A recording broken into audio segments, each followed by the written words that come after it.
राधे राधे। जय श्री कृष्णा। आप सबको सीता नवमी की हार्दिक बधाई।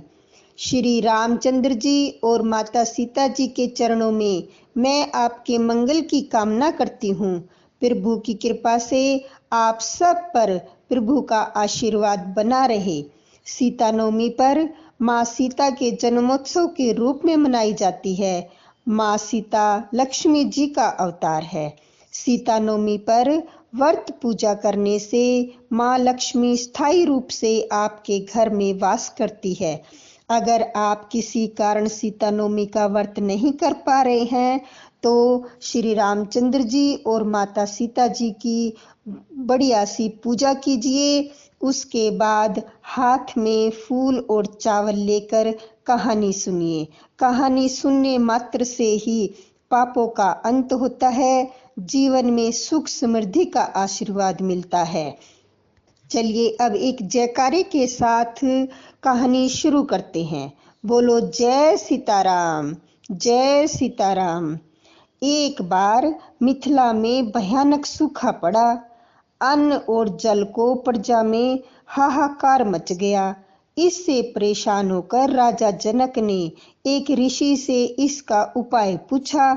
ऋषि ने राजा जनक को हवन करने के बाद जमीन में हल चलाने के लिए कहा। ऋषि के कहे अनुसार राजा जनक ने प्रजा के लिए यज्ञ करवाया, फिर धरती पर हल चलाने लगे। तभी उनका हल धरती पर एक जगह जाकर फंस गया। काफी प्रयास के बाद जब वो आगे नहीं बढ़ा तो राजा जनक ने उस जगह की खुदाई करवाई। वहां पर एक घड़े से एक सुंदर कन्या मिली।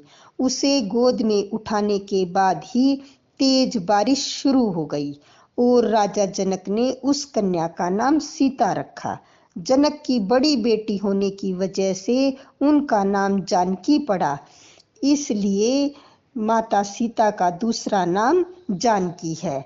सीता नवमी की एक अन्य पौराणिक कथा भी है।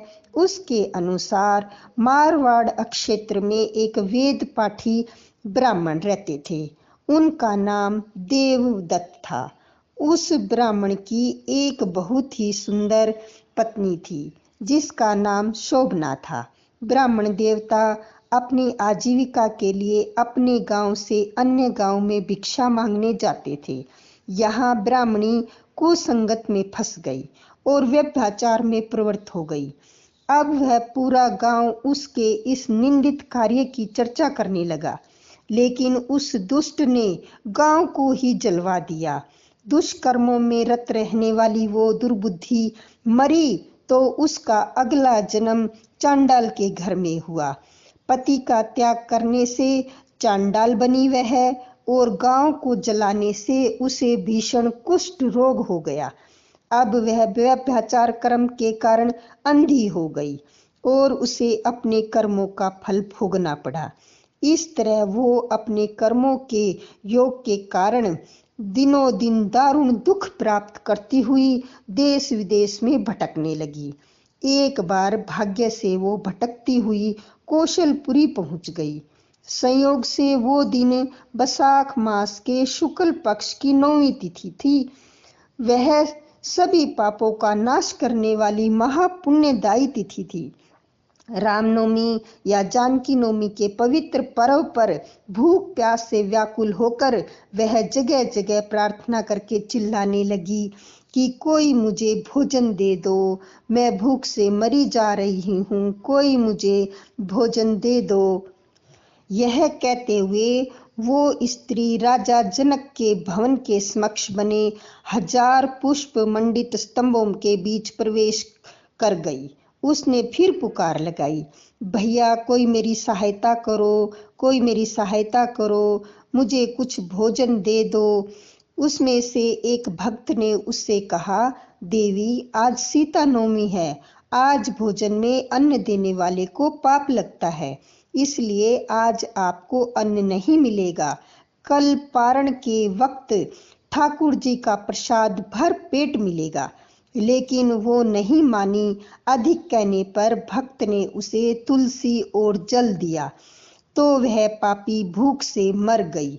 लेकिन इसी बहाने अनजाने में उससे सीता नवमी का व्रत पूर्ण हो गया।